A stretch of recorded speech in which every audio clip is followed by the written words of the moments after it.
Hello guys, welcome to my YouTube channel. কেমন আছো তোমরা? এখন আমরা কথা বলবো হচ্ছে ইন্ডিয়ান এবং ইন্টারন্যাশনাল সিনেমার অনেকগুলো আপডেট নিয়ে। তো চলো ভিডিওটা শুরু করা যাক। সব থেকে প্রথম যেটা আপডেট সেটা হচ্ছে বলিউড থেকে। তো সঞ্জয় লীলা ভান্সালি তার আপকামিং সিনেমা যেটার নাম হলো লাভ অ্যান্ড ওয়ার, যাতে আমরা রণবীর কাপুর, আলিয়া ভাট এবং ভিকি কৌশলকে দেখতে পেতে চলেছি। এই ফিল্মটা রিলিজ হবে 2025 ডিসেম্বরে, মানে ক্রিসমাসে। তো এবার এই সিনেমাটা সঞ্জয় লীলা ভান্সালি জিও স্টুডিওর সাথে কোলাবোরেট করে তারা দুজন যৌথ প্রযোজনায় এই সিনেমাটি বানাতে চলেছে এবং এই সিনেমার শুটিং চালু হবে এবছরের শেষের দিকে। এবং এই সিনেমাটির টানা 250 দিনের একটা শ্যুট চলবে। 250 দিনের একটা শুটিং চলবে এবং একবারে এই সিনেমাটিকে কমপ্লিট করবে সঞ্জয় লীলা ভান্সালি। মানে টানা 250 দিন শ্যুট করে এই সিনেমাটি পুরোপুরি র্যাপ আপ করে ফেলবে এবং শোনা যাচ্ছে যে 2025 ডিসেম্বরে আমরা এই সিনেমাটি দেখতে পেতে চলেছি। দেখা যাক এবার কীরকম হয় এই সিনেমাটি। টিজার টেলার কতদিন পর আসে, ফার্স্ট লুক পোস্টার কবে বেরোয়, এটাই দেখার বিষয়। দেখা যাক কী হয়। আজকের পরের আপডেট হচ্ছে প্রভাসকে নিয়ে। তো তার আপকামিং সিনেমা যেটার নাম হলো রাজা সাহেব, যেটাকে ডিরেক্ট করেছে মারুতি। তো সেই সিনেমার শুটিং এখন চলছে, কিন্তু প্রভাস তার সেই অংশের শুটিংয়ে এখনও যোগ দেয়নি। তার অংশের শুটিং এখনও বাকি, সেটা জুলাইয়ের শেষের দিকে তার অংশের শুটিং চালু হবে। এবং যেরকম শোনা যাচ্ছিল যে এই সিনেমাটি সংক্রান্তি 2025 রিলিজ হবে, মানে জানুয়ারির দিক করে। তো দেখা যাক সেটা হয় নাকি এবং প্রভাসের এই সিনেমাটির টিজার ট্রেলার আমরা কতদিন পর দেখতে পাই। আজকের পরের আপডেট হচ্ছে লোকেশ কানাগরাজ এবং তার পাশাপাশি রামচরণকে নিয়েও। লোকেশ কানাগরাজ এবং রামচরণ তারা দুজন একসাথে কোলাবোরেট করতে চলেছে একটা ফিল্মের জন্য। লোকেশ কানাগরাজের সাথে সে একটা স্ক্রিপ্ট নিয়ে প্রচুর কথাবার্তা চলছে তাদের মধ্যে এবং অনেকটাই এগিয়েছে, এরকম আপডেট উঠে আসছে। এবার এই ফিল্মটা এলসিউর পার্ট হবে না কোনো একটা আলাদা সিনেমা হবে স্ট্যান্ড অ্যালোন, যেরকম কুলি সেই সিনেমাটির রজনীকান্তের একটা আলাদা সিনেমা, এলসিউর পার্ট না। সেরকমই রামচরণের কি এই সিনেমাটায় মানে স্ট্যান্ড অ্যালোন সিনেমা হয় না এলসিউর পার্ট হয়, এটাই দেখার বিষয়। কিন্তু কথাবার্তা অনেকটা চলছে, দেখা যাক অফিসিয়াল কনফার্মেশন কবে আসে। শোনা তো এরকম যাচ্ছে যে হয়তো শীঘ্রই অফিসিয়াল অ্যানাউন্সমেন্ট আমরা দেখতে পেতে পারি। দেখা যাক সেটা কবে হয় এবং ফাইনালি কি এই সিনেমাটি হয় এবং এই কম্বোটা যদি হয় সেটা দর্শক মহলে কতটা সাড়া ফেলে, এটাও দেখার বিষয়। দেখা যাক কী হয়। আজকের পরের আপডেট হচ্ছে বলিউড থেকে শাহিদ কাপুরকে নিয়ে। তো দিল রাজু, যে তেলেগুর প্রোডাকশন হাউসের যে ওনার দিল রাজু, ঠিক আছে, তো সে একটি কাজ করতে চলেছিল শাহিদ কাপুরকে নিয়ে। যেই সিনেমাটির ডিরেক্টর হবে ভামসি পেডিবেলি, যে হচ্ছে রিসেন্টলি ভারিসু, যেটা বিজয় তালাপতির সিনেমা, সেই সিনেমাটির ডিরেক্টর। তার আগে সে মহারিষি বানিয়েছে, যেটা মহেশ বাবুর সাথে। তো সেই সিনেমার ডিরেক্টর এবং অ্যাক্টর শাহিদ কাপুরকে নিয়ে একটা বড় সিনেমা বানানোর প্ল্যান করছিল দিল রাজু। এবার যেহেতু ফ্যামিলি স্টার অনেকটা মানে খারাপ পারফরমেন্স দেখিয়ে, যেহেতু দিল রাজুরই প্রোডাকশন হাউস ছিল, তো সেই সিনেমাটি যেহেতু খারাপ ব্যর্থতা হয়েছে, তাই জন্য এই যে সিনেমাটি যেটা শাহিদ কাপুরের সাথে তিনি বানানোর প্ল্যান করছে, সেই সিনেমাটিকে সময় নিয়ে ভালো স্ক্রিপ্টে কাজ করে তারপর সেই সিনেমাটিকে নিয়ে আসবে।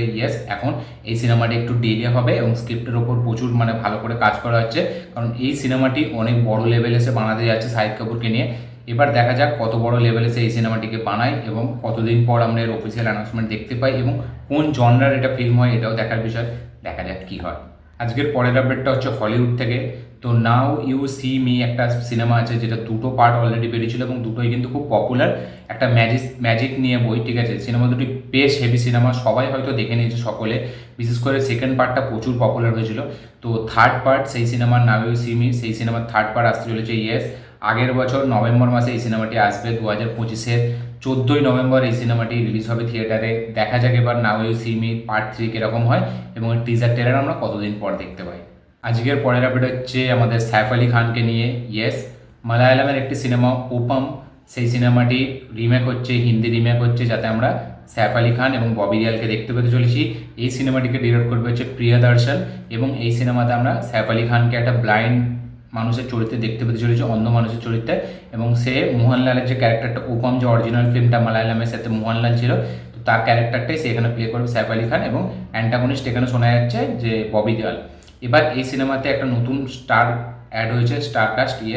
মানে সাউথের মানে তামিলের একজন অ্যাক্টর আছে, যেটার নাম হলো সামুথিকারণ এরকম একটা নাম। আপনারা তাকে চেনেন, প্রচুর সিনেমায় দেখেছেন, হেভি একজন অ্যাক্টর, দারুণ একজন পারফর্মার, ঠিক আছে। আলা ভাইগুন্ডা পুরমালতে সেই ভিলেন ছিল, মেন অ্যান্টাগনিস্ট। তো সে এই সিনেমাতে এবার অ্যাড হয়েছে। প্রিয়দর্শনের এই সিনেমাতে আমরা তাকেও দেখতে পেতে চলেছি, সাইফ আলি খান এবং ববি দেওয়ালের পাশাপাশি সামুথিকারণ কিন্তু খুব ভালো অ্যাক্টর, ব্যাপক একটা অ্যাক্টর। দেখা যাক এই সিনেমায় তার রোলটা কতটা হয় এবং এই সিনেমাটা দিয়ে কিন্তু তার প্রথম হিন্দি ছবি হতে যাচ্ছে। বলিউডে ডেবিউ হতে যাচ্ছে এই সিনেমাটি দিয়ে। দেখা যাক তার রোলটা কতটা অ্যাপ্রিসিয়েশন পায়। আজকের পরের আপডেট হচ্ছে রাজকুমার রাওকে নিয়ে। তার রিসেন্টলি একটা সিনেমা বেরিয়েছিল, যেটার নাম হচ্ছে শ্রীকান্ত, যেটা একটা ডিসেন্ট ঠিকঠাক একটা বক্স অফিস কালেকশন করেছিল, ক্রিটিক্যালি খুব ভালো অ্যাক্লেম হয়েছিল সিনেমাটি। এই সিনেমাটি এবার থিয়েটারে রিলিজ হওয়ার পরে এখন নেটফ্লিক্সে আসছে। 5 তারিখে এই সিনেমাটি, মানে কালকে এই সিনেমাটি আমরা নেটফ্লিক্সে দেখতে পেতে চলেছি। দেখা যাক এবার নেটফ্লিক্সে এটা মানে কীরকম রিসেপশন পায়, কতটা ভিউয়ারশিপ জেনারেট করতে পারে শ্রীকান্ত, সেটাই দেখার বিষয়। দেখা যাক কী হয়। আজকের পরের আপডেট হচ্ছে প্রভাসকে নিয়ে। কালকে 2898 এডি এই সিনেমাটি রিসেন্টলি তার ব্লকবাস্টার সিনেমা হতে যাচ্ছে। তো সেই সিনেমার যে পার্ট 2 এবং এর যে প্রডিউসার অশ্বিনী দত্ত, সে জানিয়েছে যে এই সিনেমার পার্ট 2 এর শুটিং এবছর থেকেই চালু হয়ে যাবে।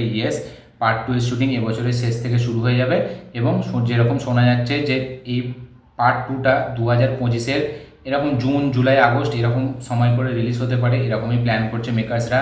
পার্ট 2 এর শুটিং এবছর চালু হবে, 2025-এই তারা পার্ট 2 এর রিলিজ দেওয়ার প্ল্যান করছে। দেখা যাক সেই ডেটটা কবে হয়, কোন মাসে হয় এবং কতটা শেষের দিকে হয়, এটাও দেখার বিষয়।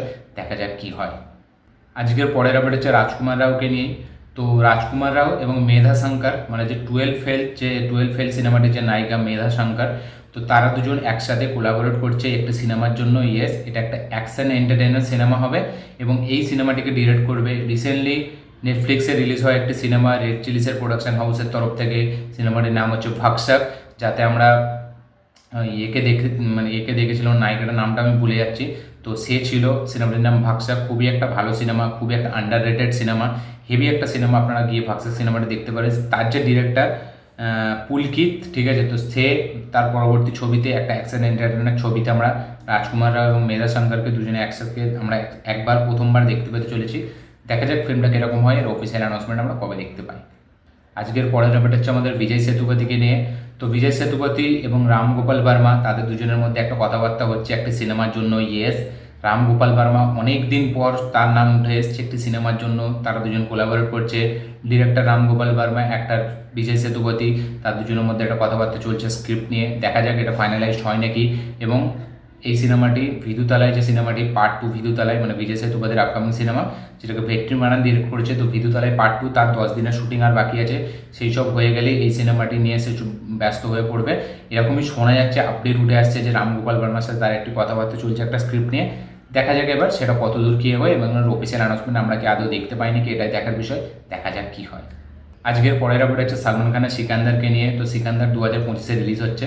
তো এই সিনেমাতে যে একটা স্টার কাস্ট থাকবে, আমরা জানতাম সত্যরাজ, যে বাহুবলীতে যাকে আপনারা কাটাপ্পার নামে চেনেন। তো সত্যরাজ ফাইনালি সিকান্দারে মানে এতে জয়েন করেছে, শুটিংয়ে জয়েন করেছে তার পোর্শনের শুটিংয়ের জন্য। দেখা যাক সত্যরাজের রোলটা এখানে কতটা গুরুত্বপূর্ণ হয় এবং হিন্দিতে চেন্নাই এক্সপ্রেসের পর তাকে আমরা আবার দেখতে পেতে চলেছি। দেখা যাক তার রোলটা কতটা অ্যাপ্রিসিয়েশন পায়।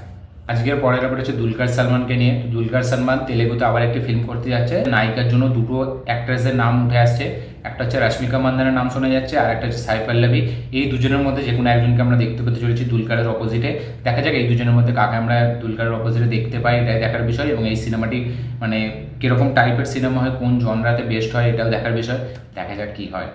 ছিল আজকে টোটাল আপডেটস, ইন্ডিয়ান এবং ইন্টারন্যাশনাল আপডেটস। এই আপডেটগুলোর মধ্যে কোন আপডেটটা পেয়ে আপনারা বেশি এক্সাইটেড, অবশ্যই কমেন্ট করে জানাবেন।